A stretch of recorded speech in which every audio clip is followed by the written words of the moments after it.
Hi, everybody, and welcome to Bard Shots. I'm Luke, your humble bard, and tonight we're bringing back Bard Shot Duets. The TTRPG we're showcasing is Godkiller by Connie Chang of Transplanar. Godkiller is a holy punk game for one player and one game master. So we have a Godkiller and the God of Gods. Together, we are going to weave a mythic, violent, and hopefully transformative tale about a single mortal rising up against the challenges of the divine. So let's meet our God Killer. Joining me today is a familiar face to duets and bar shots in general, Tay. Hello, welcome back. Hello. I'm so excited. I've wanted to play Godkiller for so long.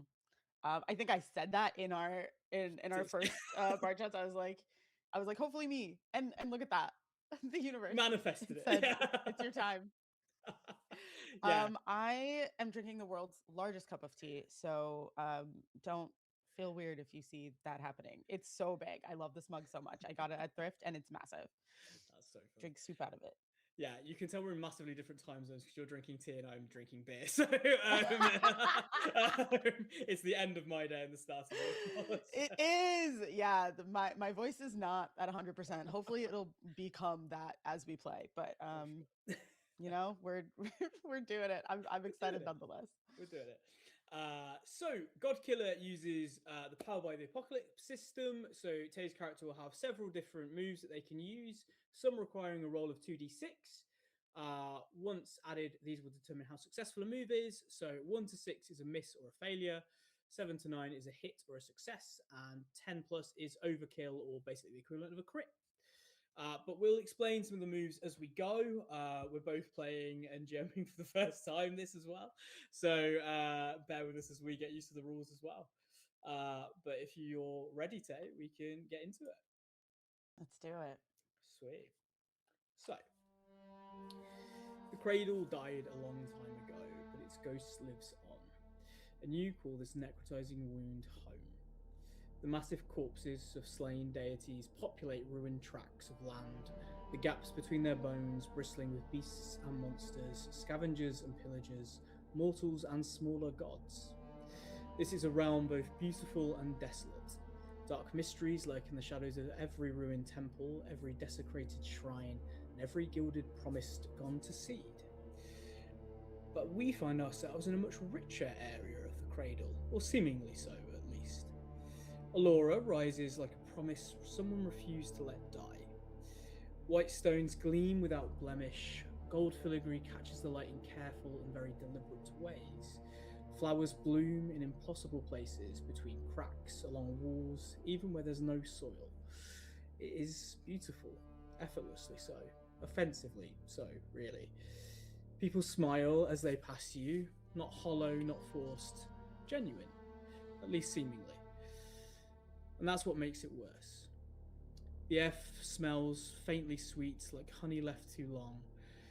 But underneath that, there's something more, something almost metallic. You recognize it, though maybe can't put a name to it right in this moment. If you look too long, the symmetry becomes suffocating. Nothing's out of place, nothing's allowed to be. Serenity. Why don't you describe what your character looks like, and for them, what part of Allura feels most wrong? To be clear, this is Serenity at what point? Um, before everything happened. Before. Okay. um Serenity, though she is not known by that name at this exact moment, um, is a beautiful, medium build, medium height, dark skinned woman who has this brightness in her eyes. It feels almost like looking into a campfire, and she wouldn't say that she is happy within Allura, but there is a level of contentment in the sense that how can you be discontented in a city like this? And then you asked what part of Allura feels most wrong? Yeah.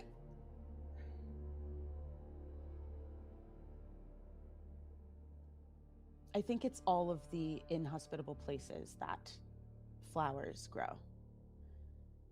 There's something vaguely hopeful about flowers pushing through cracks in ground or um, like segments of concrete, but it doesn't quite make sense. There are flowers in all of the places that you would expect flowers, but also all of the places that you wouldn't. And I think that that level of almost obnoxious sort of hope is a little disconcerting to Serenity. Makes absolute sense to me. Yes, and as more time passes, more flowers grow, and I think that ebbing sense of just the performative nature of it becomes even more taxing and tiring as life sort of goes on and alters in this place. We flash forward slightly. You're stood in the town square. It is full of denizens of Allura, um, all standing at attention, waiting with anticipation, but not with fear. There's been a few attacks over the last few nights. It happens from time to time in a strange cycle in this place. And the only way that normally this is stopped, curtailed for a brief period, is to offer signs of devotion to the god that looks after this realm, for his protection. Um, the priest that runs this place is currently stood to attention on a stage set up, left there most of the time. Those flowers are still scattered across this sort of ground, petals laying against the polished stone, white and gold. Children are being lifted onto parents' shoulders. Um, People are whispering to each other like they're about to witness a truly holy act, a miracle. The bell rings, slow, reverent, and the priest announces the chosen sacrifice for this day. Amelia, please step forward. He says it soft, somewhat familiar, like it's not. Like he isn't just about to take her life. Your sister, with a smile on her face, not stood next to you in this moment, starts to walk forward. I'll give you a moment if there's anything Anya does to react.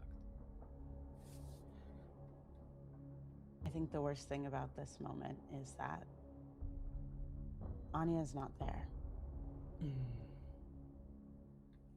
She can't be. Because if she were, then this wouldn't be happening. So,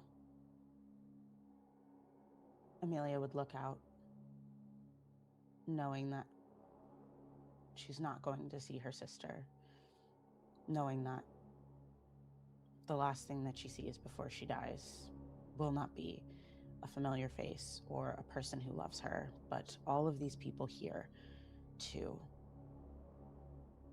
that are here to witness murder, senseless murder, for the potential of safety. Yeah. Amelia looks out, seeking your face but not finding it, but finding a lot of some familiar faces, some strangers, watching her with bated breath. She has a smile on her face, somewhat forced, kind of constant in this place, needing to at least appear happy with your lot in life. But I think her eyes would probably betray sadness at not seeing Anya here right now, or at least how Anya perceives this scene to be if she wasn't here to witness it. A knife catches the light, beautiful like everything else here. It's quick, practiced, a slice to the throat. The crowd exhales, more in relief than in horror. And a peace falls across this place for at least a brief period.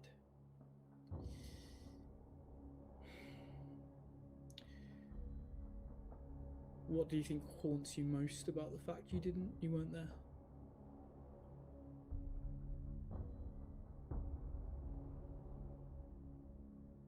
Knowing that there was no one there who knew her, who cared about her. Yeah. Alone she fell.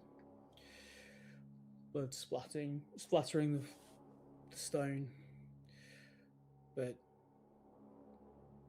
if Anya went to visit the square at all later, she'd find it back to normal, polished, like nothing ever happened.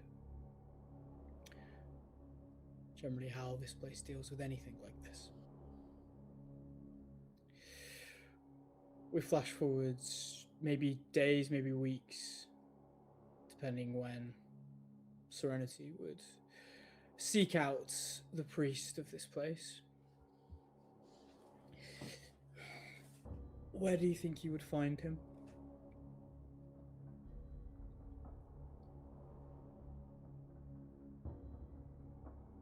I think I search the temple grounds first. And I would ask around, and everyone would give me polite and courteous answers. And I would find him in the garden, tending to all of these obnoxiously beautiful flowers. Yeah, you see him there, pruning a rose bush of white roses. Peaceful, serene, almost in an ironic manner. He turns to look at you. Anya, what are you doing here?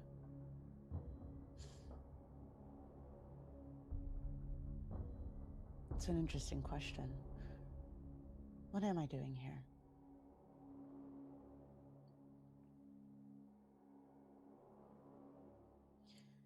I guess I was curious.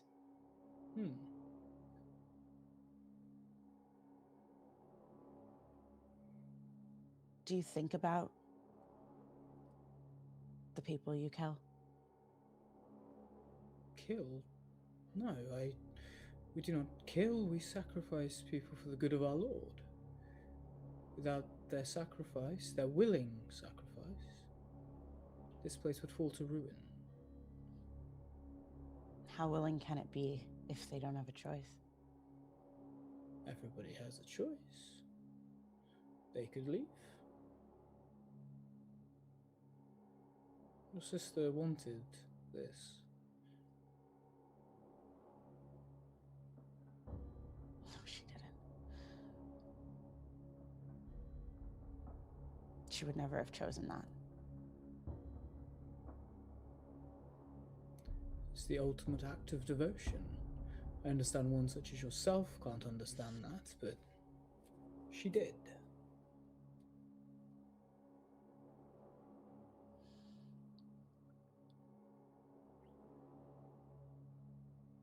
So the answer is no, then. You don't think about them. I think about what they've gifted us.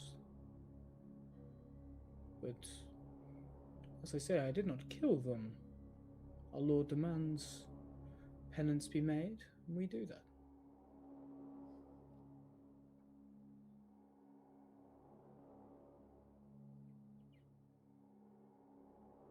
I would like to inflict violence. Absolutely. Okay.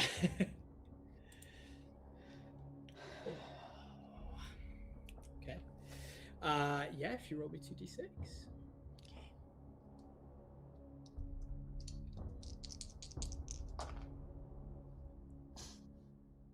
I rolled a 5 and a 6. You also, having read this, you add one for each true statement. They don't necessarily wish to harm you, but I think definitely it being personal. It's definitely personal. Potentially a little bit I don't think that desperate. I'm No. I don't think that I'm desperate. Cool. But it's definitely personal. So Just a that's 12 gonna be then. a full 12, just like a Okay. set 12. Sure. Jesus Christ. You lose yourself to righteous fury. Mhm. Why don't you tell me what it looks like as you go to attack him and inflict this violence? I think over the years, Serenity has seen a lot of these sacrifices. And it feels so impersonal. And it has to be, right? To constantly be killing. Yeah. So I don't think she wants this kill to feel impersonal.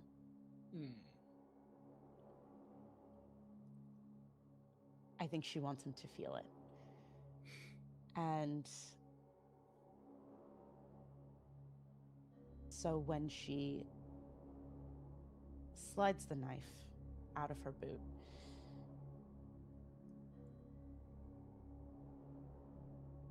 she goes for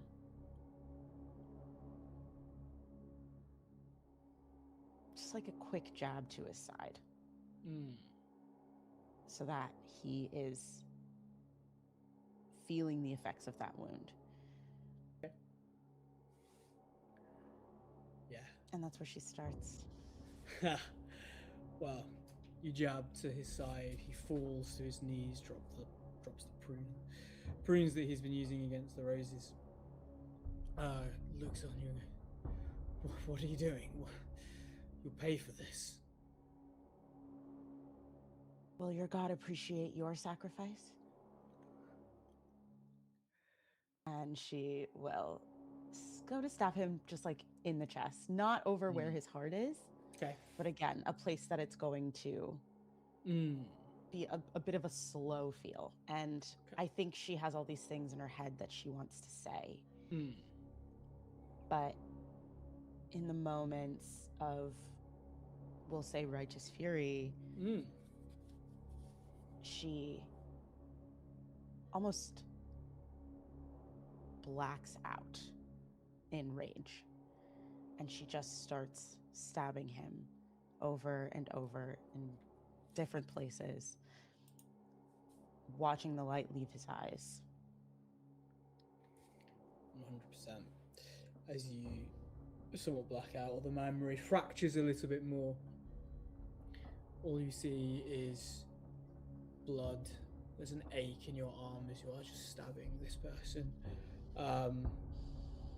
He's screeching in pain as he dies. Not very, or fairly slowly, or at least it starts slow. Speeds up quite significantly. Blood is splattered across all these flowers in the garden. In contrast to what happened to your sister, which was much more peaceful in a sense. This is violent, aggressive, and you feel something in you unlock as your divinity is well and truly triggered. As you've turned violent against someone who slanders or mocks your pain.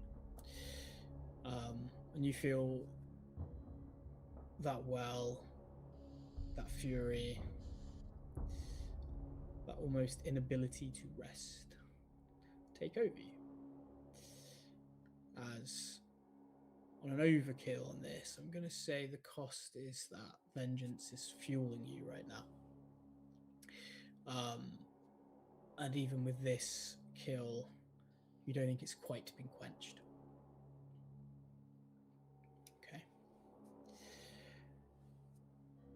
Some time passes from this moment, and much like what happened with your sister, it's almost unspoken about the priest has been killed. It's not really revealed exactly who or why or what's happened.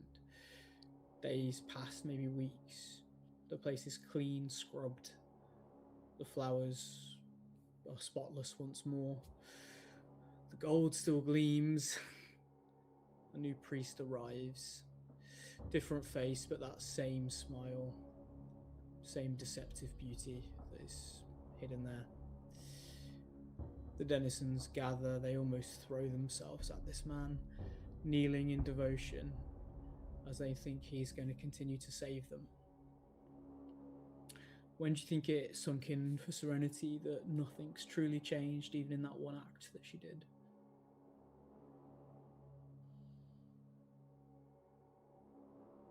I think when she came to after killing the first priest, she reveled in the mess.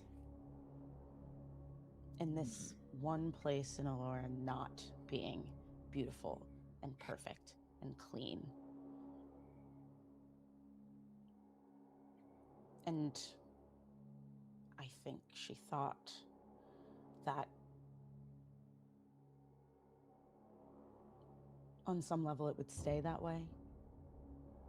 That at least that one place would have a mark of imperfection. And when it didn't, when it was scrubbed clean and re-beautified and a new priest just appeared, I think she realized there was never going to be anything that she did here that would change anything. Yeah. A little more time passes.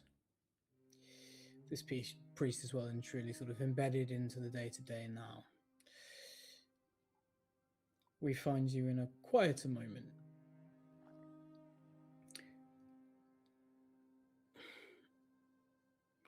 Do you think Serenity always has Amina at theirs, or do you think Serenity occasionally goes to Amina's place? I think she almost exclusively goes to Amina's place. Okay, in which case then.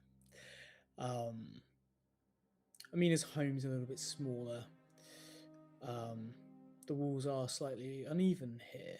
The table that she puts meals on, one of the legs is slightly shorter than the others. It wobbles slightly. She's never quite gotten around to fix it.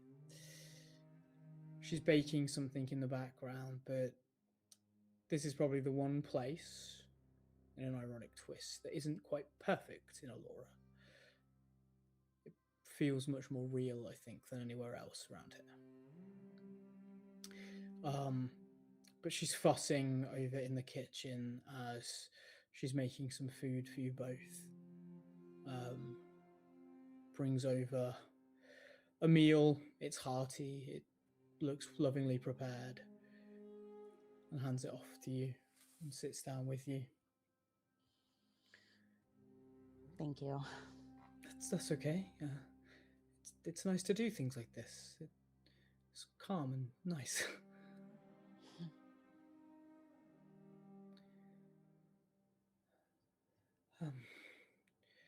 Things seem to be going back to normal here, which is good, I think. Yeah. Yeah.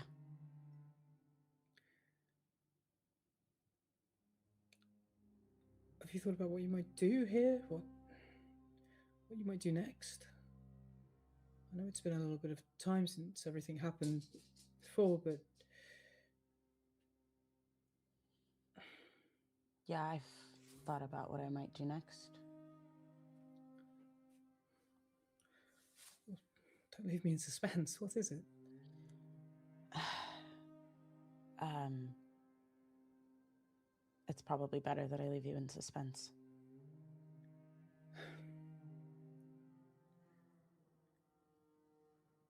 You know, you could stay here. We could.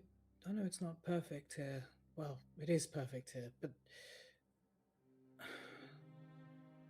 you could have a life here. We could have a life here. It doesn't have to be full of sadness and suffering all the time.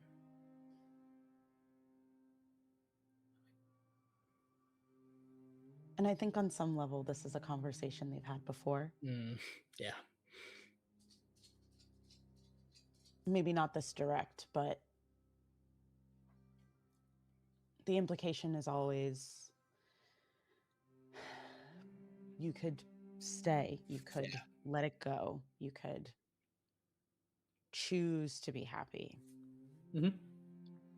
And for Serenity, that choice doesn't feel real. Yeah. And so when offered it again by Amina,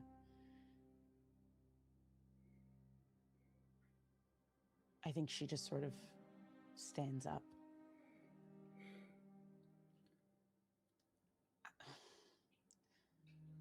I'm really sorry, but I think I have to go. Ren, please. I understand. And I appreciate on some level what you're trying to do and what you want, but I can never be that for you.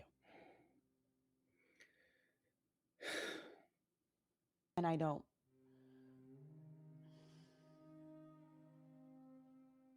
want to keep you from what you want. I want you.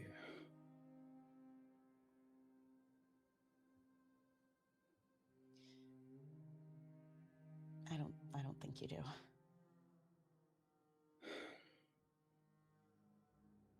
I'm sorry. And I think she'll turn and leave. Yeah. An almost practice step, I think. You leave. Amina is left. Confused as she always is of exactly what's going to happen next, knowing or hoping, probably more than anything, that this is one of the many cycles in this place, and in a few nights' time, you'll be back to some kind of normality for the both of you. As you leave and as you head back to where you call home, night falls and the noise and the howls of creatures starts to cut through the night. The bell tolls sharper, very practiced. You can hear people moving hurriedly, but not necessarily like they're under threat in some respects, though they are. Doors close almost in unison, practice step. There's no panicked running. People go and seek shelter and go seek out loved ones. Outside, there's movements, shapes that sort of border along the edge of the town. They look like animals at first, but their limbs are wrong in some ways. Their eyes catch a little too brightly. I think at first when you look, it looks like they're prowling and like they're on the hunt, but it's performative. I think Ren knows deep down it always has been. The priests go out to save and to protect people. Do you think there's anything in particular that makes Ren realise that this is just another staged attack?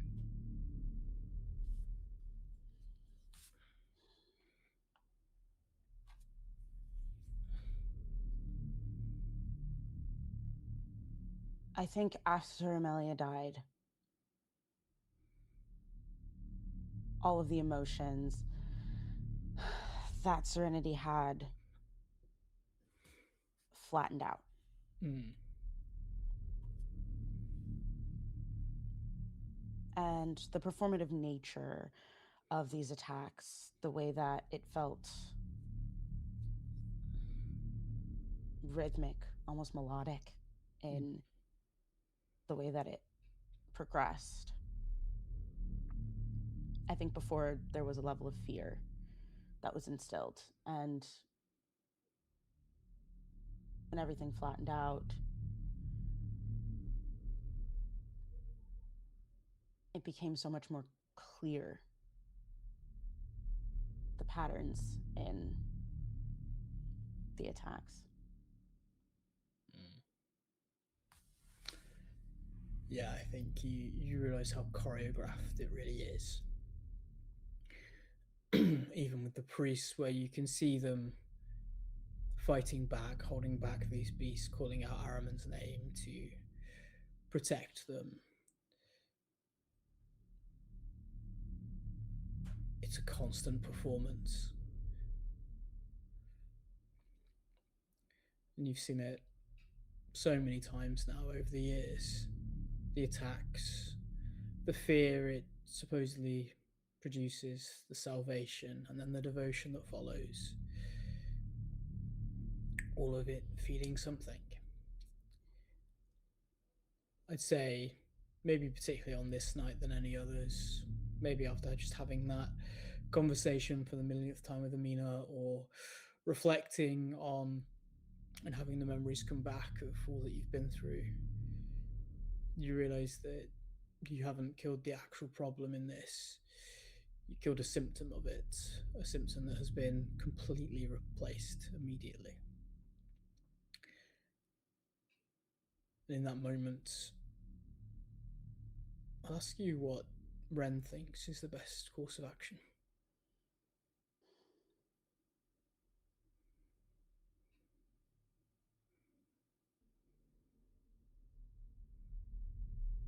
I don't think it occurs to her at first.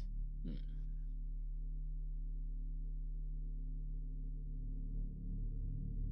But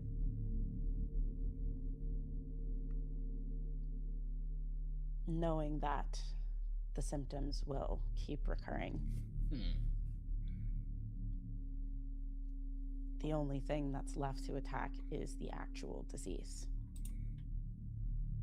And that would be Armon. Hmm. Yeah.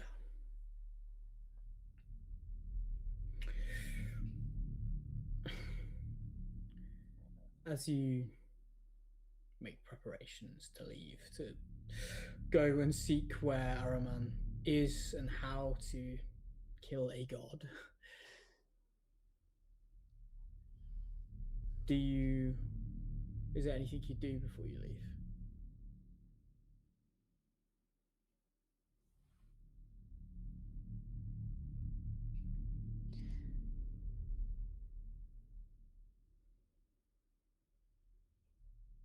Hmm. Yeah, I'm gonna. I think she writes Amina a letter Okay. because, regardless of anything else, on some level, she does care about her. Yeah. And so I think she writes her a very short letter that essentially says, Mina,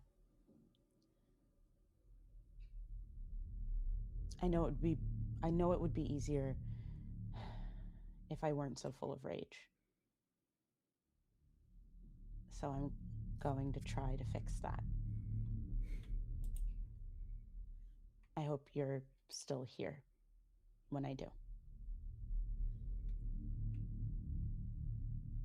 And there's probably some system of mail here. Yeah. So, So yeah. she'll go and drop it just like in her mailbox. I don't think she's leaving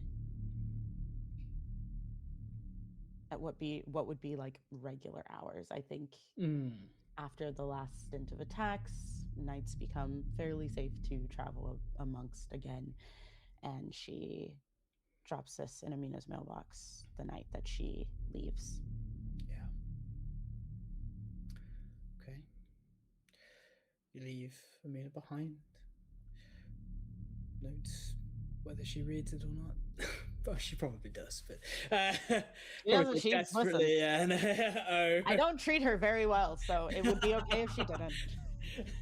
Unfortunately, I think the sad thing is that she clings to any hope that she can get. So we'll She certainly does. absolutely read over every word, take it in, overthink it for however long you go, and if you do return. Okay. You you're right. As after the creature's attack, the roads at night become mostly safe. Um, you take the road out of Allura. The stone beneath your feet, I'd say, probably starts to soften as you move from polished stone to the sort of sandy realms around here. I think the gold fades first. The white stone and buildings remain for a little bit, but start to tarnish into ruins as you truly step into the cradle for the first time. I think the color starts to drain quite rapidly. The beauty of Allura is so poignant in this space that the first thing you notice is how imperfect everything else is around you. The air grows heavy as you move further and further forward. What do you think keeps you moving forward as you travel forward?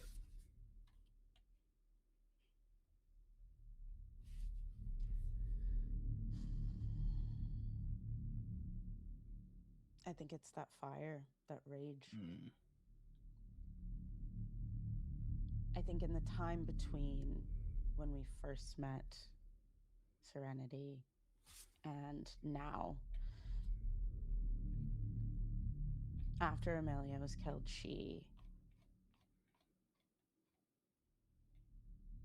it was almost like she was drained of color. Mm. Her she lost weight, her skin just got duller.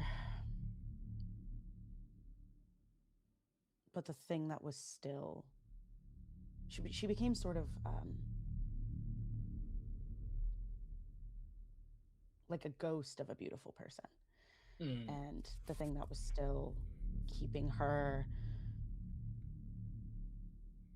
I think the thing that still made her want to be engaged with was her eyes. They stayed Mm. bright. They stayed burning. And I think that fire is the thing that we see um, in her eyes as we like pan out and watch her travel. Yeah. 100%. I think time almost loses all meaning as you're moving forward. It's kind of step by step you go as what is definitely days, if not longer. You traverse this wasteland. You see these, what first just looks like odd jutting out rocks, and I think you probably realize quite quickly that it is almost like a rib cage of something giant. You keep traversing forward. I think you would still. Well, do you think you'd left it quite a while? Well, a couple of nights after the creatures evaporated from where you were, or okay, Yeah, yeah, I think probably.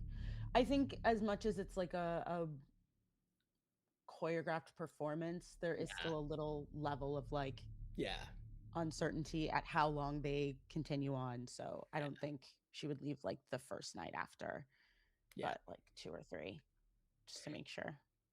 makes sense. And I think that's still enough time that you know that there'll be an element of safety. Um, but not too long a time that you wouldn't be able to maybe pick up some of their tracks still along this space. Um, as you do, and as you move further forward and further away from this place, you the land almost seems to mirror the start of your journey. You start to see what looks almost like familiar shapes. You're walking down what feels like streets that almost start to resemble Alora's, arches that echo, gardens that should be blooming but aren't quite in this moment. Everything feels familiar, but probably more what you would expect Alora to be like without the deceptive beauty that it holds. As you move further in, I think it becomes closer and closer to Alora. Maybe there's even a moment where you wonder if you've wandered back to it accidentally and got lost and turned around. Um, but things are just slightly different enough that you know that you haven't. Flowers start to appear. They're standing open but unmoving. They're perfectly still. Even when the wind passes, they don't sway. Trees rise tall and elegant, but then you start to notice that the bark splits just a little bit too cleanly. There's something pale beneath it. It doesn't quite look like wood. The sky, what was probably fairly dull as you're walking through the cradle. I'd say it's probably bright blue skies in Alora, fairly dull as you get out and cloudy into the cradle. Now seems to have twisted into more of a reddish hue. There's some ambers that sort of roil through it. Um, and what you first think of clouds looks more like ash. There's no sun here. At the edge of your vision, there are some shapes in the background. You're not sure if they're people or not, but they have these faces that are twisted in pain. They don't necessarily reach for you, but they're sort of leaning towards where you're walking. Do you think you recognize any of the faces? Oh God. That's a terrifying question, Luke. What the fuck? That didn't even cross my mind. Well, you know, Um, I don't know. you don't have to. Um, no. Okay, yeah. You don't recognize any of the faces. Strangers' faces look upon you, uh, forming out of the sort of stonework around. Um, the further you go, the more the world begins to organize a little bit more. Structures seem a little bit more normal, paths straighten. An element of that beauty returns, but the sky above is still burning. It looks like what Allura is trying to be if it wasn't. If it didn't have the facade of true beauty among it. This is at least where it comes from. As you've made it to where you potentially believe this god calls home. What would you like to do, Shigeru? Um, could I feel something out? Of course you can, yeah, sure.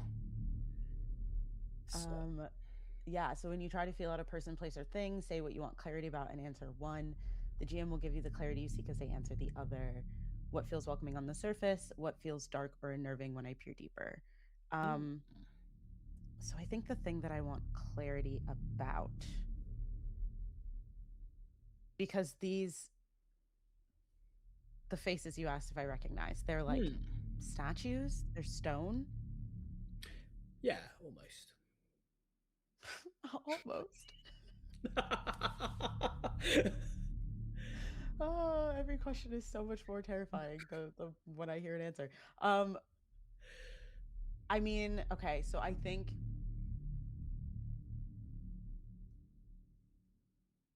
the thing I want clarity about is um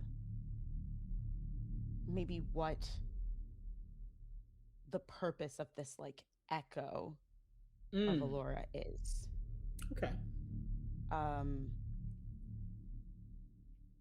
yeah, and then what feels darker and nerving when I peer deeper? Fucking everything about this place is it's like uncanny valley, like I'm walking Yeah. through it having deja vu um Mm.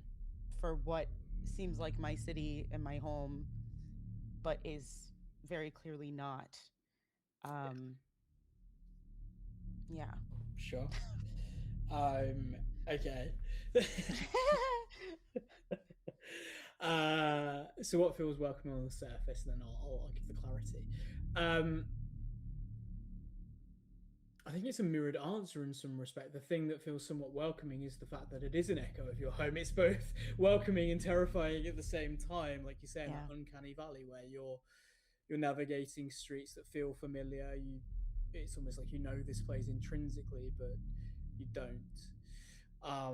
And then the clarity you wanted was the purpose of this place. Mhm. Um,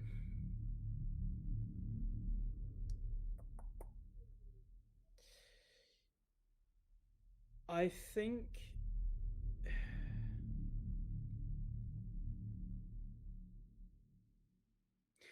I think you realize this pseudo answers the question. You Yeah, realize don't feel that like you have to give the game away, no, you no, know? no, no, not at all. I think I think it's less what the purpose of this place is and what the purpose of your home is. Um, Mm. and there is something in this domain that, though you can feel power and that there is something within it, that instead of this place being an echo of Alora, Alora is an echo of this place, but beautiful, made beautiful. And whether this place is dying, has served its purpose, whatever is wrong with this place, I'd say there's probably a thought that crosses your mind that Alora is maybe being made ready for this god instead of the other way around. Mm. Horrifying. Okay. Um,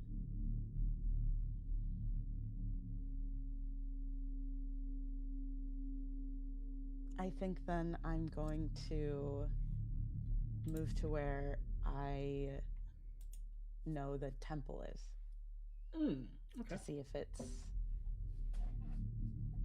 still there. Sure. Yeah. You move through some of the streets. Those, let's call them statues because that's fun. Those statues are still around, faces twisted in horror and pain. Um, and you move through to where would be the temple in your home. Standing there, but slightly ruined. The only thing in this place that probably is truly in some kind of ruins. It's still got the general structure of it. It's not missing its roof or anything, but it's not tended to or cared for. If there aren't people here, there is no one to do that really. But there is a way in if you wish to take it. Yes, I'm gonna. Yes. Um, Within, you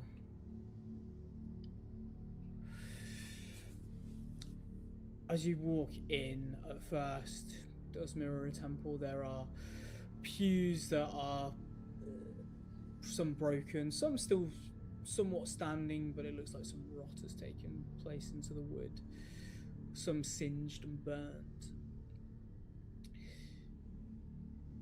Where would normally be the altar at the top, instead sits a throne with a man sitting on it.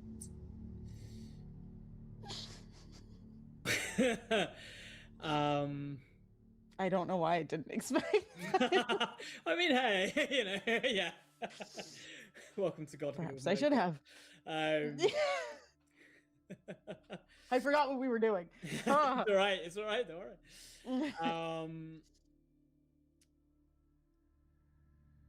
I would like you to tell me, in Ren's mind, doesn't have to be male, it can be any gender, but what would the most beautiful person they could imagine look like? My God. Most beautiful person I can imagine. How devastating do I want to make this for myself?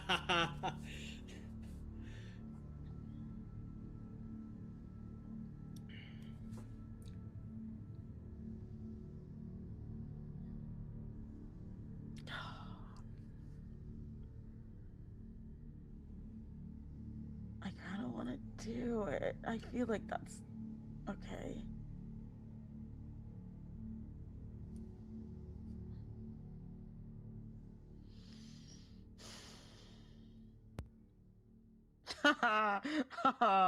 Oh man. I'm gonna yeah, okay. Yeah. Yeah.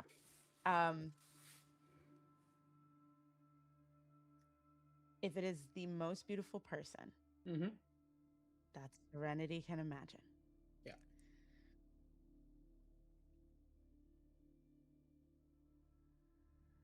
I think it's going to be Amelia. Okay. It is what looks like Amelia. And I think there's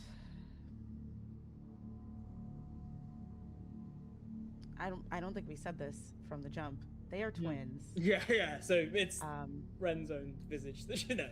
Yeah, it's a little bit. It's a little. But I think like they are. Yeah.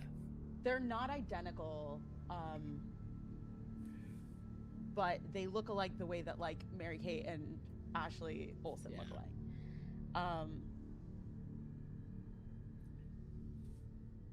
And so it's very obviously not. And also, Serenity has changed a lot since. Yeah. So, but it looks like Amelia, except for I think her eyes look different. And I think that's like the giveaway that it's not her when Serenity gets closer. Yeah, I'd say as you look properly into the eyes, there is it's almost like the eyes are dead behind there. What looks like a warm smile initially, you start to feel is much more sinister as you come a little bit closer.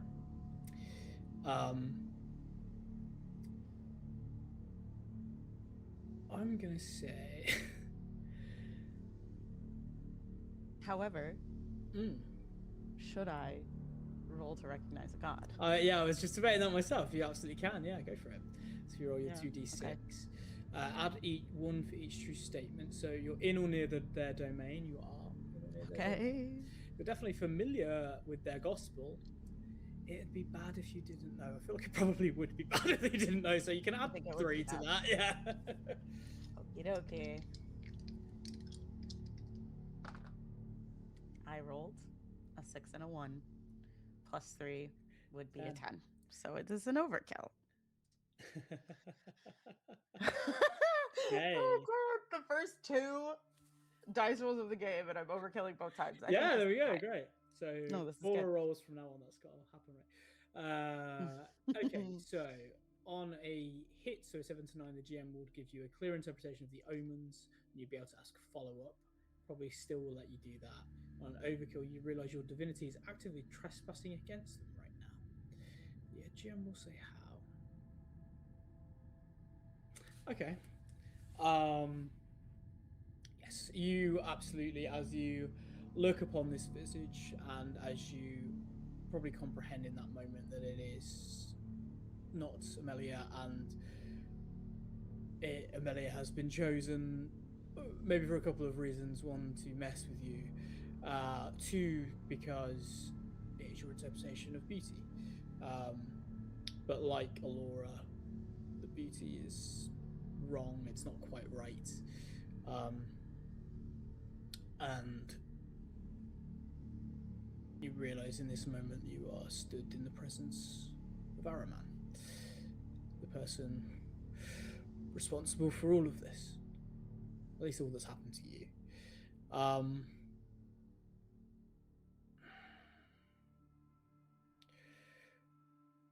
I think, in terms of omens, I would probably say that the fact that they are being able to weaponize your own feelings against you, it's a pretty bad omen. You are able to ask a single follow-up question of your choosing.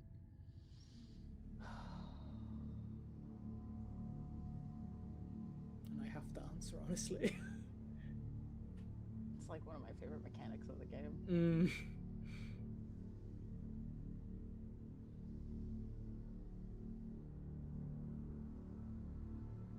Knowing what I came here to do, I think the question I have is there a way for me to see through the most beautiful person that I can think of visage and see Aramon's true form, if that's something that exists? And this can just be yes or no. You don't have to tell me anything else if you don't want to. You just have to answer honestly. Yeah, I do just have to answer honestly. This is like when you use wish in D&D, and it's how can I fuck you up? Is there any way to see Araman's true form? Because having to kill her sister is gonna be really fucking hard.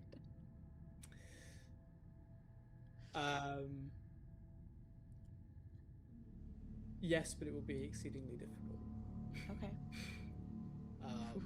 Okay. I think as you see your sister first and start to reach for her or go to her, and then there's that sort of moment of pause and realizing that you are one in the presence of the divine, maybe for the first time in your life, and equally they are toying with you and playing with you. That righteous fury starts to bubble within you again, and the pressure in the temple changes slightly. The air pressure becomes much more dense. And what you maybe initially think is him, you soon realize is yourself, I would say. And as that happens, those dead eyes change for a moment, and there is a flicker of humor in them. As he looks upon you, or they look upon you. Well, you've made it all this way. The voice is nothing like your sister's. That is the one thing that he's not masking, as he realizes you recognize him at least. Oh, thank fucking Christ. Yeah, I'm also not going to butcher your own voice to you, so... Oh, God.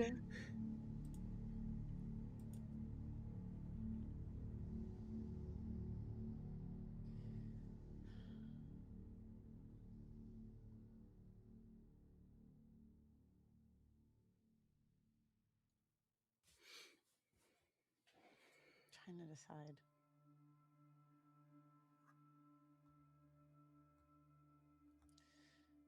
Um,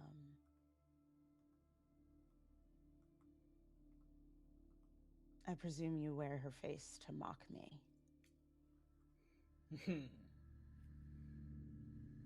I mean, it is a rather beautiful visage, don't you think? There's nothing like letting mortals see what they desire most. Consider it a gift. Gift. You would wish to see her again, would you not? Not like this. Or would you prefer? The visage change slightly, you see blood leaching down her neck. Is that better?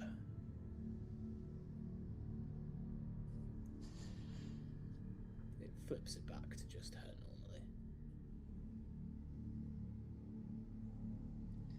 What do you want? With Alora?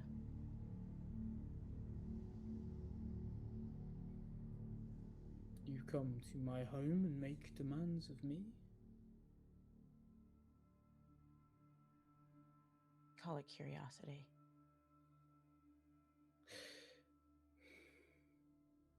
I'm bored. Things here are getting worse. The other guards don't really offer much in terms of playtime, so to speak. Why not toy with the lives of some mortals while I'm still breathing?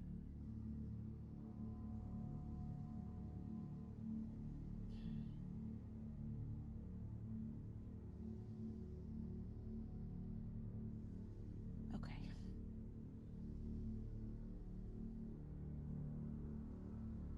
What have you come here to do? Seek revenge? Redemption?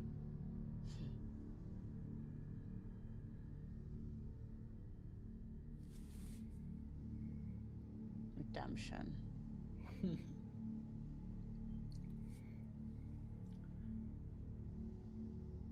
An entirely useless concept. Well, those that lead your home don't seem to think so.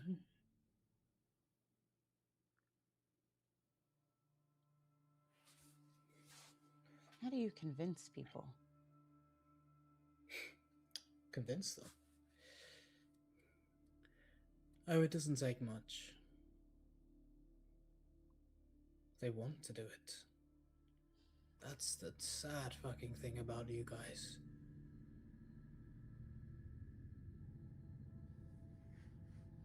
You actually desire the subservience that you offer so freely to those of us with, what, power.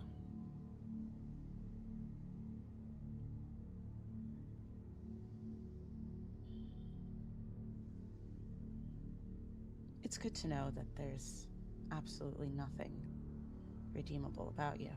I could say It makes the same. next part much easier.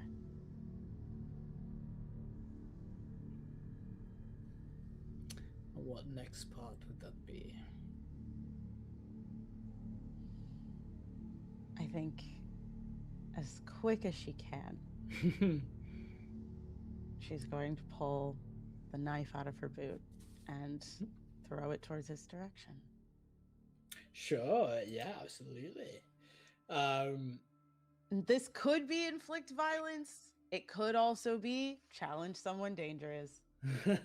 I think it's going to be challenge someone dangerous. Let's use a different move.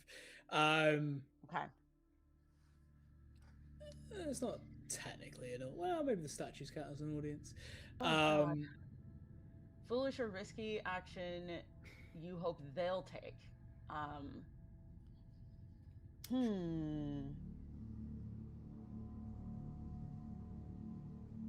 I think I want the like inherent rage of really someone challenging them. Yep. to almost like shock them into dropping the visage of my sister. Okay. Yeah, sure. I think that would be both foolish and risky. It would be pretty foolish and risky, absolutely.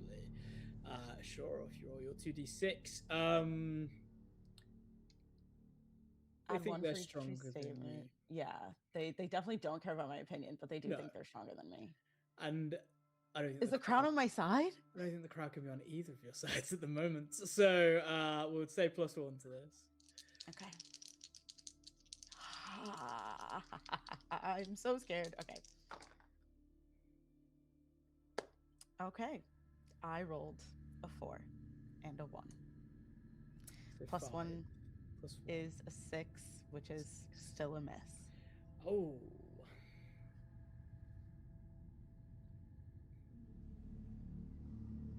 Oh God. I'm gonna read it. On a miss, Yeah. your target turns the tables on you with cutting words and or very real threats. Suffer 2 strain to resist their provocations or immediately do something foolish and risky in response. Okay. You launch a dag at Yeah. them. With the idea that might make them drop the facade. Just like the shock of like being Yeah, challenged by yeah, of someone so course. clearly beneath them. Yeah. And obviously that worked really well. So Yeah, it did. It worked perfectly. Um,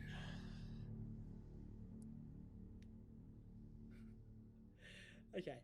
Yeah. So you throw the dagger at where Araman sits, where your sister sits. He lets the dagger pierce into where Amelia's heart would be.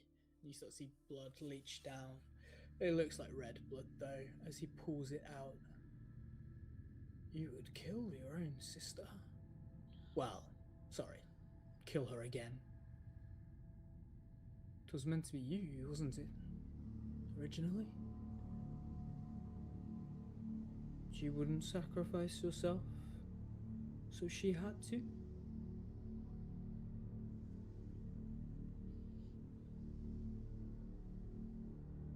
I didn't think that they would. They shouldn't have asked her.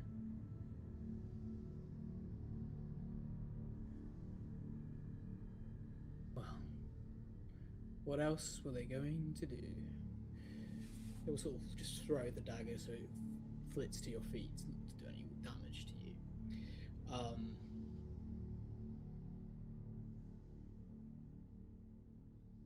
Unless you tell me otherwise, it doesn't feel like there's anything foolish or risky you're immediately going to do now.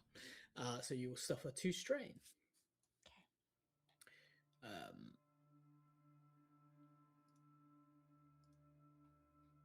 So you'll live, but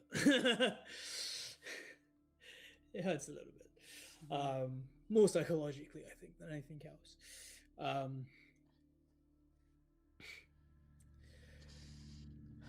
You can throw a dagger all day long at me as you see the wound closes immediately. But it will do nothing. Unless you can find my heart and kill it yourself first. There is nothing you can do to me. I am untouchable. But search this place. Fuel your anger. Try and see if you can defeat me. I doubt it.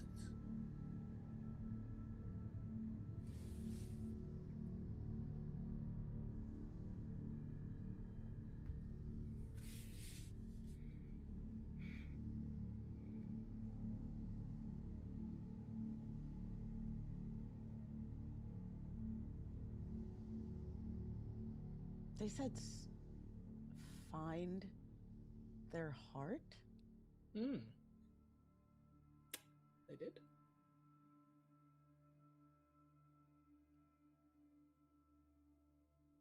Hmm.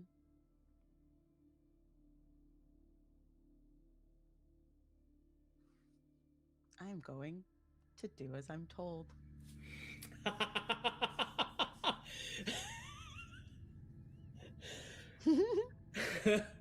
as you lean into your more mortal aspects. So when you do as you're told, say how you show submission and answer one, the GM will show you a glimpse of their true intentions as they answer the others. Sure, answer one. Because he literally said, "Search this place, You did, yeah. find my heart, see if you can do it." So hey, I'm gonna do as I'm told. Interesting.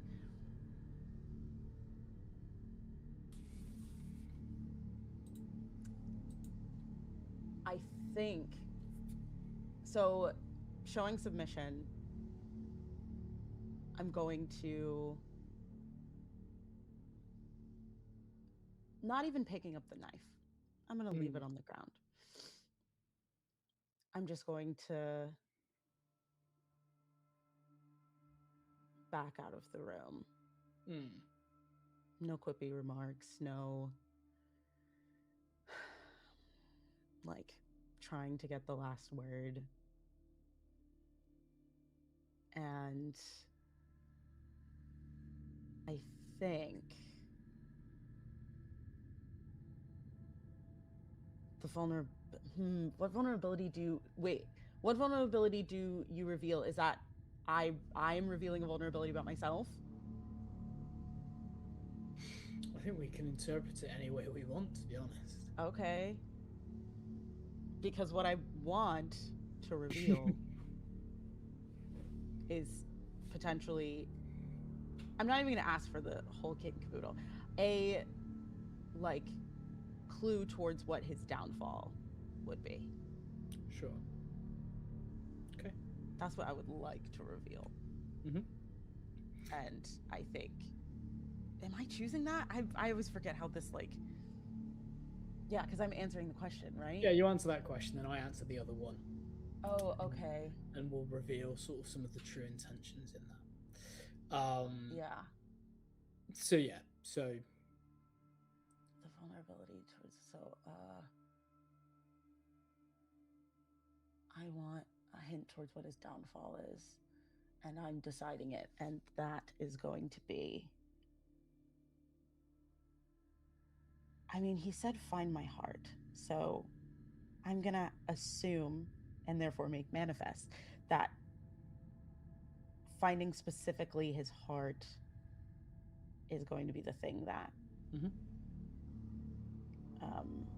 makes it so that I can kill them. Yeah. Sounds good to me. Okay, great. So, how are you rewarded? How am I rewarded?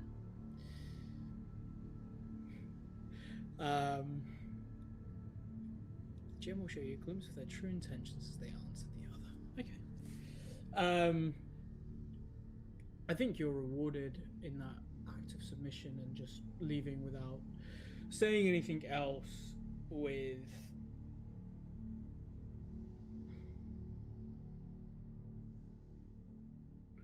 he lets you with no stopping you. I think within that you realise that, well, you realise one big thing about him, which is that he doesn't believe you can or will stop him. He is certain of his own power, he's certain of his own divinity, and that a mere mortal couldn't touch him. Revealing, you think it was probably intentional even that he revealed that there is something that could stop him, because he truly doesn't believe you have the power to do anything about it. So yeah. Okay.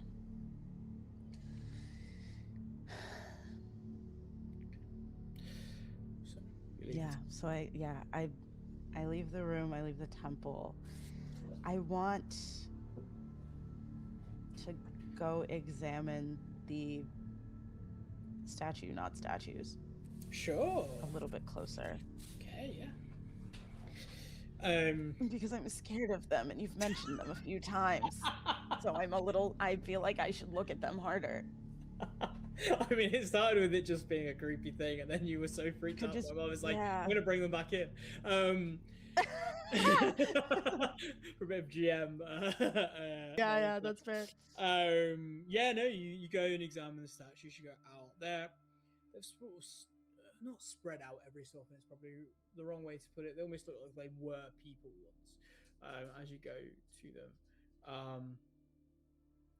that are twisted and contorted, almost to make an analogy, a little bit like some of the people of Pompeii that you see that have been sort of taken, overtaken with the ash and time. And I think as you approach them and see them, you probably realize very quickly that something fairly horrific happened here at some point. And the people are now standing some kind of monument to that act.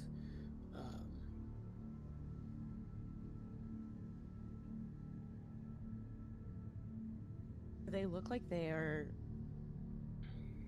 sort of like actively trying to escape, or like that, they were fully surprised in the moment that they were not expecting to be turned to stone or something. I think that there are definitely some that look like they're trying to get out of here, or they're going in the direction of what would be out of here. Everyone's kind of traversing away from this center, but there's not really a look of surprise. They're all smiling. It looks a bit of a twisted smile. It doesn't look. It looks almost like they're forced to, but it's reminiscent of the way the priests have that smile plastered always on their face as they walk around. Okay.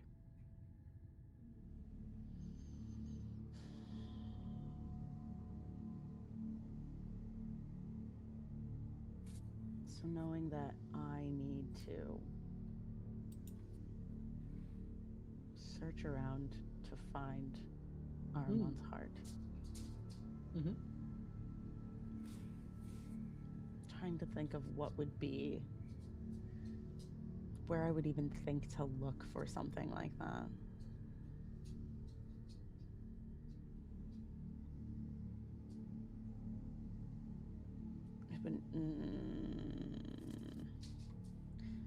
He is in the temple, sitting on a throne. What is...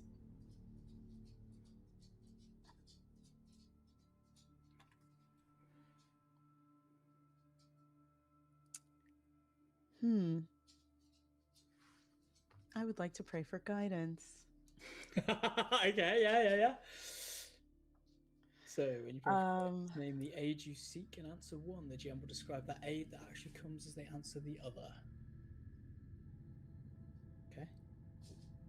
So the questions are, what kind of God answers your prayers, and what unclear omens or visions besiege me?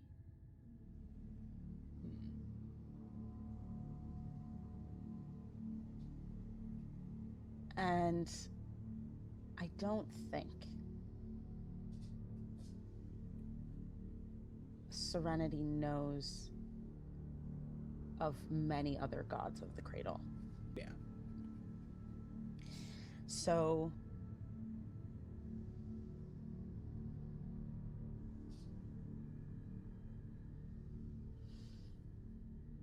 the aid that I'm seeking is a direction that I should start looking. And I think the kind of God that answers my prayer, knowing that I'm just sort of, I don't even think that she would specifically call it a prayer. I think the thing that she is doing, maybe even subconsciously, is trying to reach out to something kinder, because she has never known a kind God, a benevolent God. And so I think she's just sort of like, is there someone, is there something that can send me in truly any direction of where to start? Because I don't know if she knew much of her plan other than find Armon, kill Armon. But knowing it's not going to be as easy as she maybe intended or assumed it would be Yeah. in her just general rage. Um, yeah, I think the thing that she is like reaching out for is something kind and something helpful. Hmm. Okay. Okay. Yeah. What unclear omens or visions besiege you?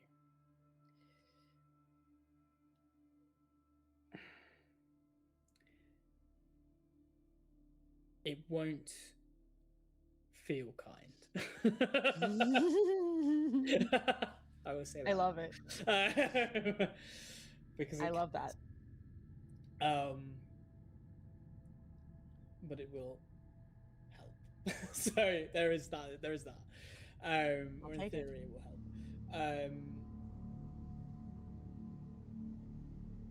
You, as you reach out to another entity, a kind of entity, an entity that will help you, that will help guide you. You have that dream again, the one that you keep having of your sister when you weren't there and when she was killed. You see the town square where she was slain.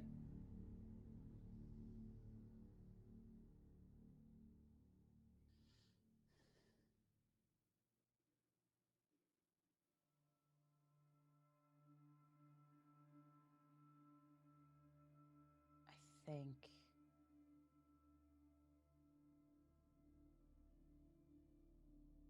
she shakes off of, like, just sort of like shakes her head to clear it and turns toward the town square.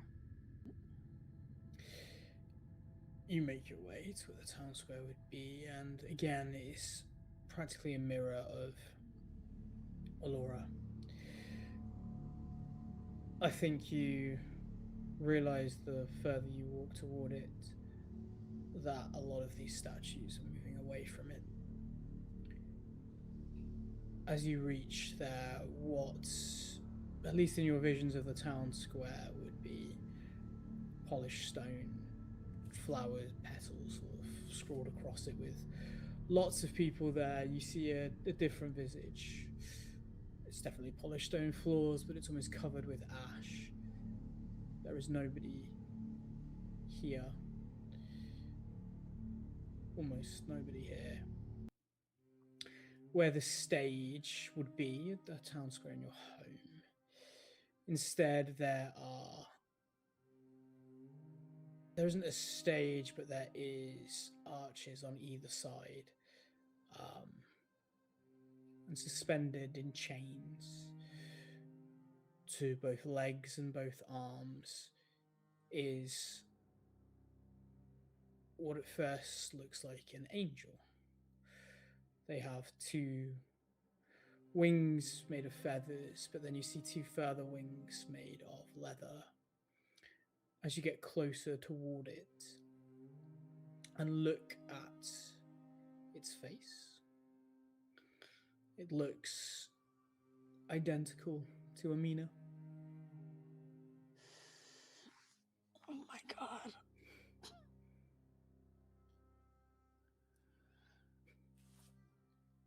Okay. Um fucking hell.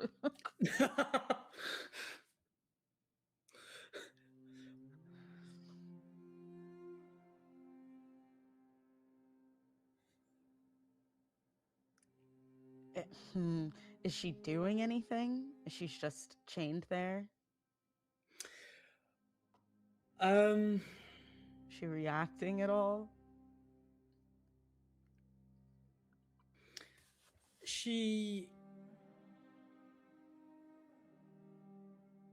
I think she just looks upon you and softly smiles in the way that she does every time you come back.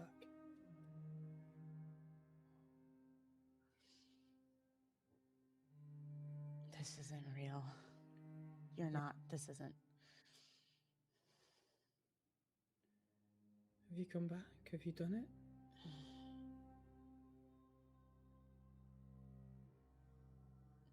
No, you are not here. This is not you.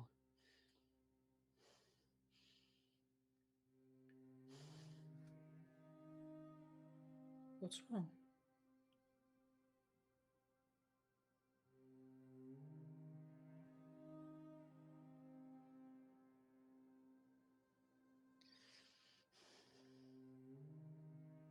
What is this?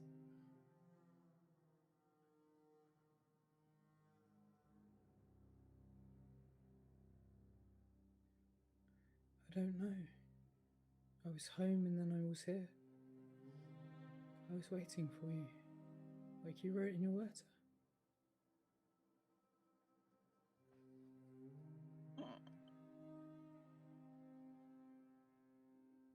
I would like to feel someone or something out. Yeah, please do. Say what you want clarity about in answer 1. I mean, is this actually her? This isn't her. She can't be here. Oh my god. Yeah, I mean, I just need to I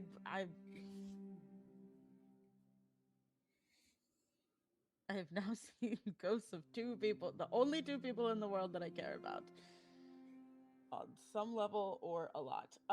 Yeah, the clear, I just need to know if this is, I want to know if this is a test of some kind. Okay, is it What test? feels welcoming on the surface? Obviously that it's Amina. Yep. She has now mentioned the letter that I wrote her. Mm-hmm. So that feels significant. Because that happened mere days ago, but also this is a god, so who knows what they know. So yeah, what feels welcoming on the surface is that it's Amina, and that I,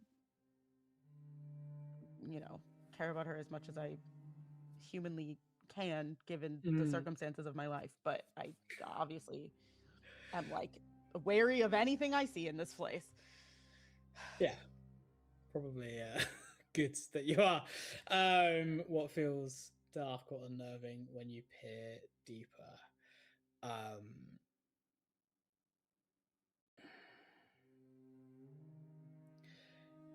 I think the fact it looks so real.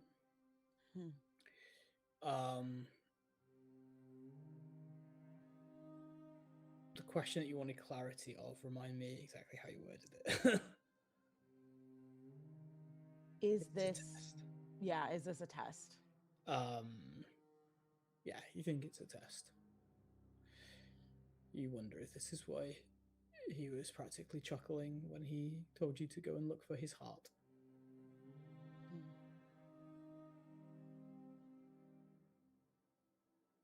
Ren, is it over? Can we go home?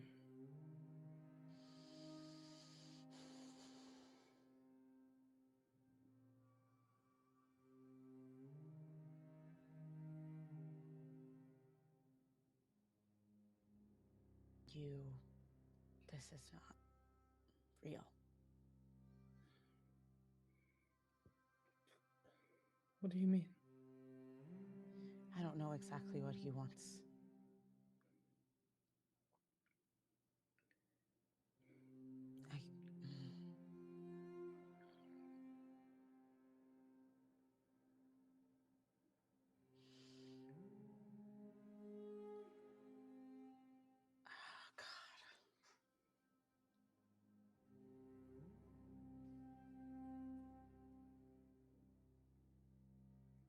She's just chained. She's got 2 sets of wings. Yep. Is 4-poster chained. Yeah, she's suspended in the air, chained. He wants me to kill you. He wants me to kill you. Why can't you just stay home with me? Why can't we just be happy?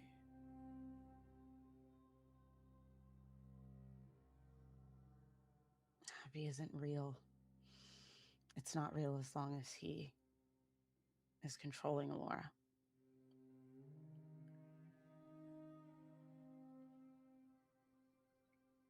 I think as they're sort of having this conversation, Serenity is doing everything she can to not look at Amina's face. It's not Amina, but Amina's face. Mm-hmm. She's walking up. She pulls another knife out of her boot.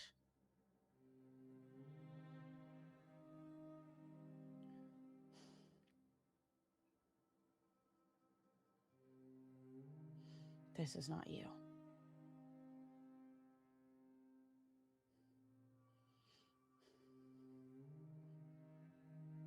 It's not you.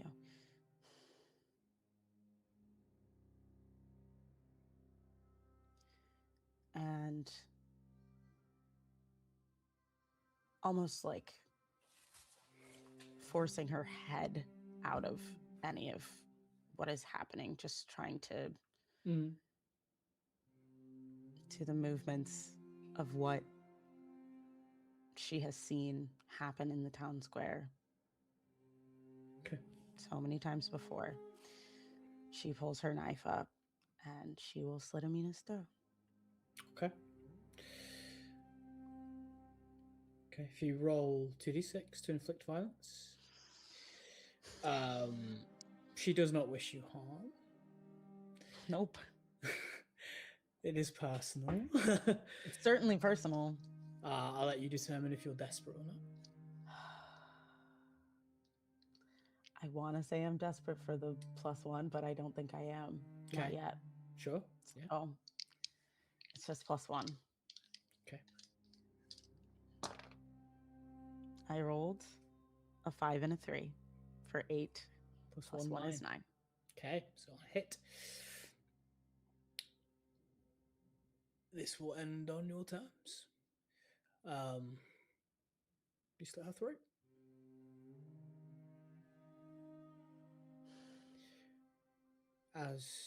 Or just before you do, or just as the knife pierces before she can't speak anymore, you just hear her, I love. As blood seeps down, and she goes slack in the chains. You hear what almost sounds like a roar coming from where the temple is.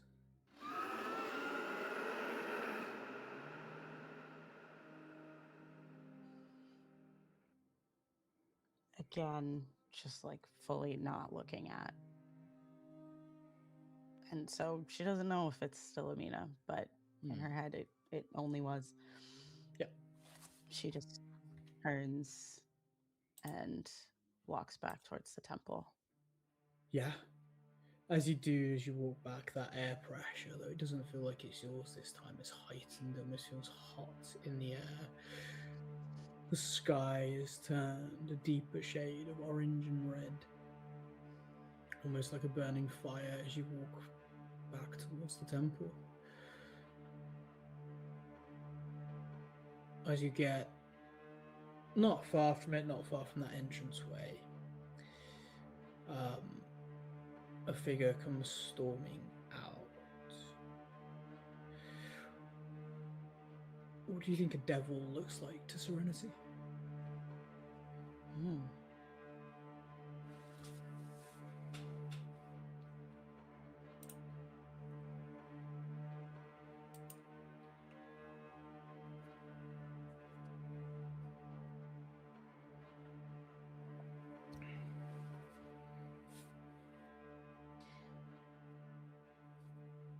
I think it's an almost cartoonish recreation of the priest that killed her sister. Yeah.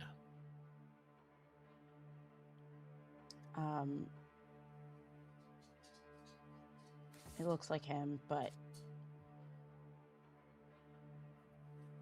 the sort of like skin vaguely melting off, like gross, I don't know, pustules or whatever, like truly cartoonish. Yeah. Evil, but with the like face of that priest. Yeah, absolutely. I think the bits that are kind of starting to like slough off, you can just see deep red skin beneath. These leathery wings come out from behind. As he storms out and towards you. I think he holds a hand up and almost pulls it down sharply, as he's going to inflict strain on you as almost hellfire rains for the sky. For a moment, you're going to get slightly singed, so you'll only take 1 point of strain, but you're at 3. But as he storms out, how dare you? Who the fuck do you think you are? Serenity. And I would like to wield a power. Please do. When you wield a power to do something only a god can, roll 2d6 and add 1 for each true statement. So the thing that I want to do... Yeah. I described it at the beginning. Her eyes have a brightness to them that's almost like looking into a campfire. I think that light flows sort of out of her face and into her fingertips. And she just almost like raises the ground that's like where he is, just like full fire bursting out from her and towards Armon. Absolutely. Roll 2d6. Okay. Questions? You've done the specific act before perfectly? No. You are desperate for this to work. I would have to mark another strain. But I do feel like I'm desperate at this point. I feel like there is a level of desperation now. So I'm at 4 strain, which is fine. Yeah, there's nothing wrong with that. Simply no problem. You're close to a shrine, lair, or domain of the god you took this power from. What a great question. I don't know. I think you probably are. Okay. I imagine it's wielding his own power against him. Haha, that sucks. Okay, so I have +2. Yep. Okay. Oh my god. What did you get? Did you get an overkill? No. Oh. I rolled a 2 and a 1. Okay. So even with +2, that is a 5. I'm gonna die. I'm gonna fucking die. No. Okay, that's if I. Okay, so yes. So okay. On a miss. On a miss, your power sputters and your enemies seize on your weakness. Yeah, you could suffer 2 strain instead to achieve the full effect before they can react. I'm assuming you're not. In which case, though, he sees you go to use his power. No. I'll say he's going to turn it against you. You'll suffer a strain. I'll make sure for it. But he has used his, for a pseudo initiative, he has used that against you. So I'll let you try to do something else. You do have. You're giving me another strain? So you should be on 4 strain, yeah. I have 4 because I took 1 to. So now I'm at 5. I took 1 because I was desperate, so now I'm at 5. Okay.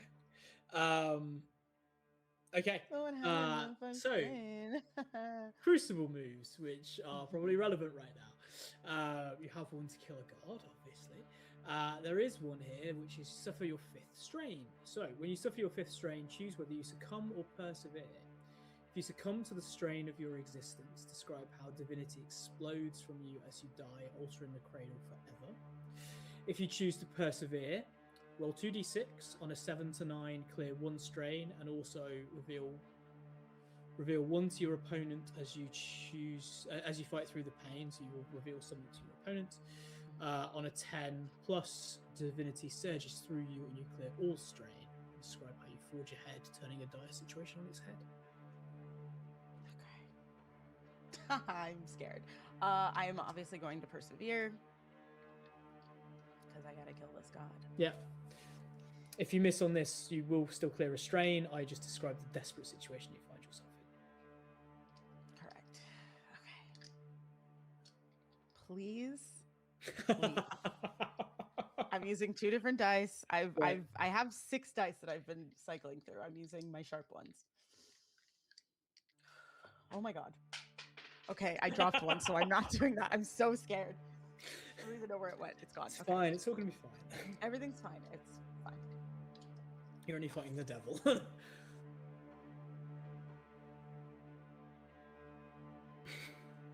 a 4 and a 2. For a total of 6. Okay. I'm being too reckless because my emotions are too deep into the situation. Your emotions are getting the better of you. Even seeing maybe this visage of the priest. You will clear a strain. That's good news. Great news, yay. You fall unconscious as you try to wield this power that is too much for you in this moment. You, as he uses it back against you, you wake. I'm gonna say not long later, not long after this. He's standing above you, still looking like the priest, though his face probably melted even further off, and you're starting to see his deep red skin and horns that are starting to protrude out even further. You are surrounded by fire. The 2 of you almost in a circle as he stands above you.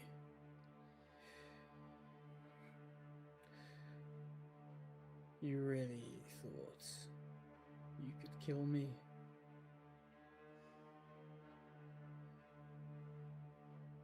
The day is still young. Look at yourself, you're barely keeping it together.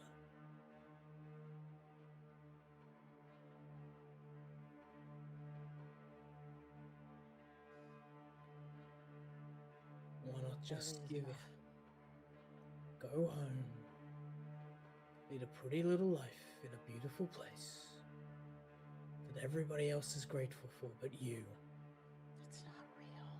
It's not real. What the fuck does that matter?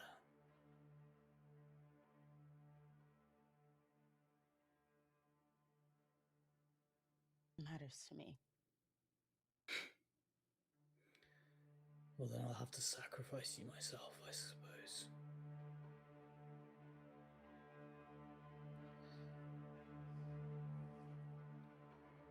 I'll give you a moment if there's anything you want to do first.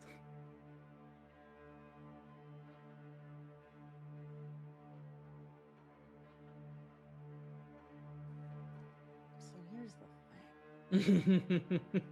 thing. I would like to manifest a miracle. Sure, yeah. However, we have not really discussed what powers that I have. And so I don't know what I would sacrifice. I'm going to say that when you pray to the god, a god, whatever god, the kind god that showed you the way, that gave you almost this maybe vision-like sense, and maybe that's always maybe been there a little bit with these dreams you have. But that is maybe a power that was kind of bestowed as a gift to you in that moment to help with defeating Araman. So if you wish to manifest a miracle, you can sacrifice that power. Power of, just so I'm clear, power of visions, dreams? Yeah. Okay.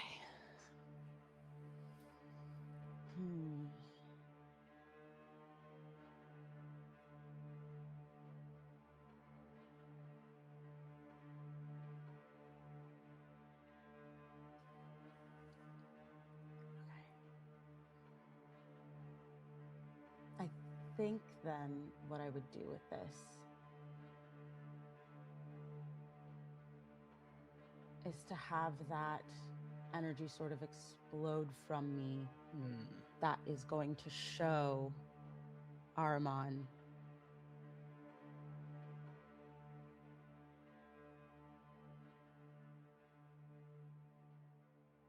I think almost a vision of him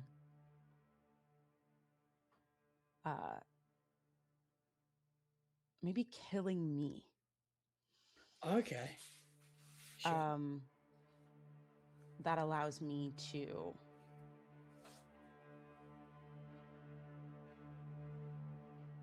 like move in a way that he cannot see me, so that I am more primed, I guess, for the attempt at killing him for real.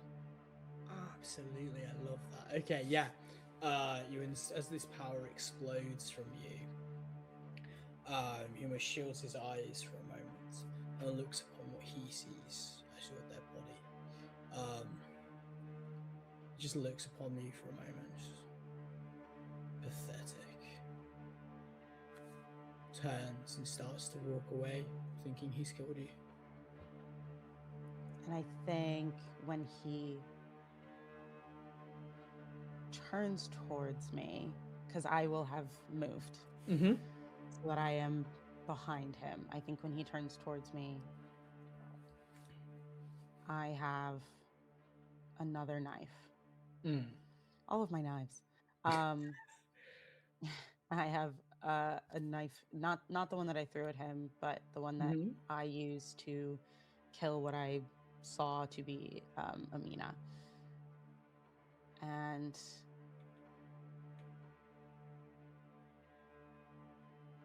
I'm gonna roll to kill a god. Absolutely. Yeah, describe how you slay them and roll 2d6. I think the thing that I want to do is, which I don't necessarily know if this will work, because I think I know that his downfall was what killing Amina was in the square. And so I have exploited that by doing what needed to be done. But in this moment, I think I am just going to go to slitting his throat, because that is the way that so many people have died in service to him. Yeah. Okay. Yeah, you have him in his true form. You have exploited his downfall, which was hubris. More than once, to be honest. So, not that I can give you anything else to add to it. So, yeah. No. Roll 2d6. We'll see what you get. Okay. I really want this to work. Okay.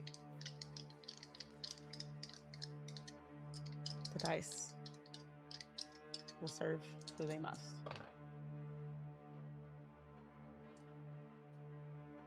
That is a 6. Okay. So it is a miss, but even so. So, on a miss, they still die. They simply bestow a curse on you with their dying breath. Regardless of a roll, you will seize a semblance of their power, which we can go on to in a second. But tell me what it looks like as Serenity, Ren, Anya, whatever name you wish to go by after this, as you kill Ahriman. I think he sees that vision of me dying. And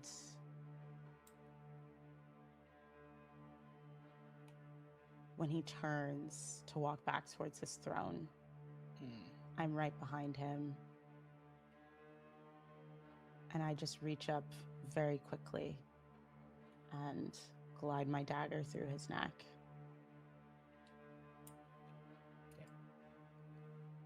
And he falls to his knees, and I watch him. I look deep into his eyes. And I lean down as he is bleeding out. And I'll just say, I wonder what your sacrifice will be worth. You will never know peace. You will only know anger. As life drains from him, you have killed a god. His power was hellfire, so however Serenity would manifest that would be the power that she gains from this. But she will be forever cursed to not rest and only know vengeance. I think feeling that curse take hold, knowing that the thing that she has been working towards in order to satiate this vengeance that she's had on behalf of her sister, on behalf of herself, knowing that that will never, that anger will actually never go away now. Mm-hmm. I think she almost stumbles backwards, falling as Ahriman falls.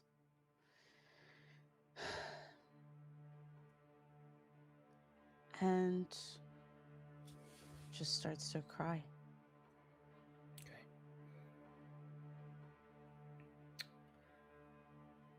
Okay. So,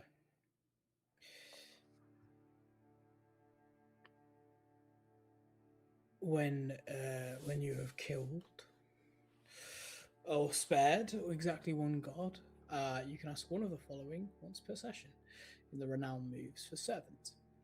Who here will help you despite the danger? How can you make them trust you, or how can you pass unnoticed?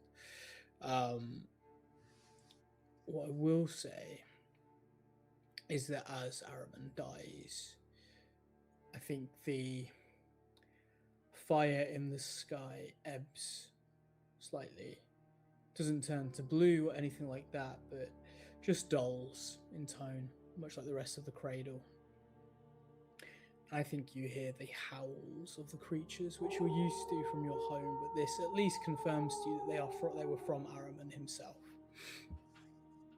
But as they are no longer on a leash by any master, you can hear them desperate, howling, barking, and start to run off in various directions, at least some of which sound like they're going toward where you called home once.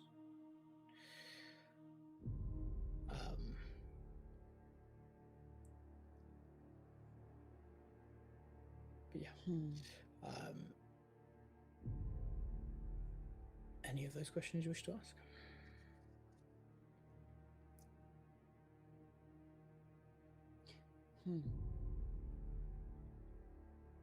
Knowing that I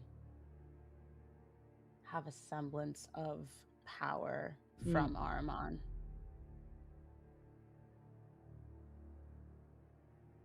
knowing that those creatures are now seemingly unbound, I think I want to go towards where I heard any of them. Yeah, sure. And the question I'm going to ask is, how can I make them trust me?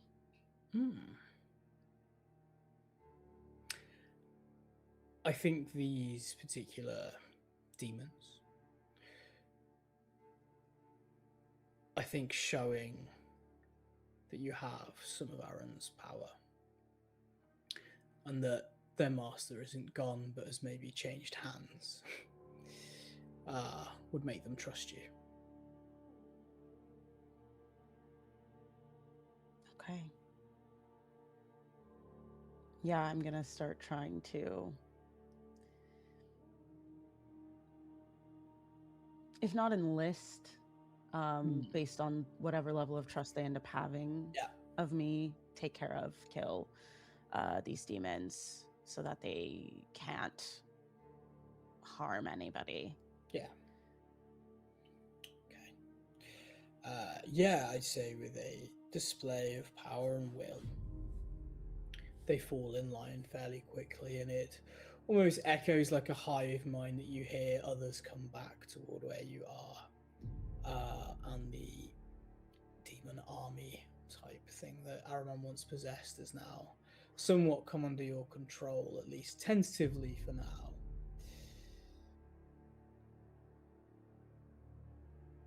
What happens to Allura is a different matter with its master gone, which could be explored at another time. We'll see. But I think for Serenity, having killed Araman and feel this vengefulness instill within you even further, you know there are other gods out there, maybe other people that have gone through or are going through what you've had. Not all gods are kind and nice, and even the one that you prayed to that was meant to be kind showed you one of the worst moments of your life. And maybe that instills you to go out and potentially seek out other gods to enact some of this vengeance against. But we'll end that here. That was our Godkiller session. Man, that was fun.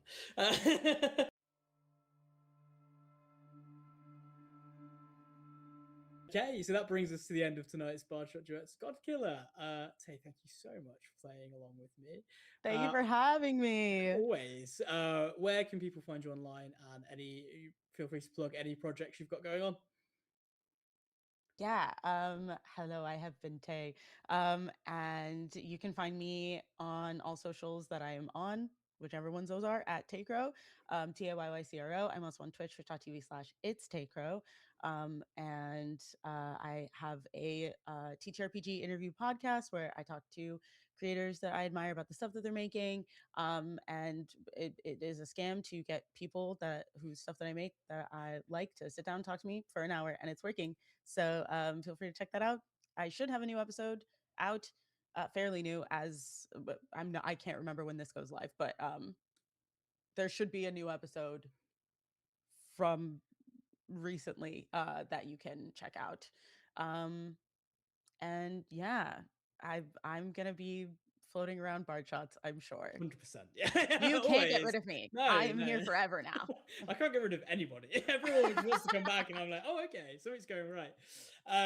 No, thank you so much, and yeah, please check out Tay. We will have Vampire the Masquerade coming up, which I technically plugged later on my outro, but yeah, we'll have Vampire the Masquerade coming up. But yeah, thank you so much. Thank you to those that watched along. If you enjoyed tonight's little episode, make sure to follow and subscribe. You can find us on Twitch, YouTube, and Spotify, and keep up to everything we're doing on our social medias, all at Nomadic Bard 93. You can join us throughout the rest of the month. As I said, we'll be playing Vampire the Masquerade with Tay and some other wonderful people, some new to Bard Shots and some familiar faces again. And we're also playing Orbital Blue. But keep an eye on our socials where we'll drop all those links, dates, casting announcements, all that good stuff. But until then, I've been Luke, your Nomadic Bard, and this has been Bard Shot. So good night, everybody.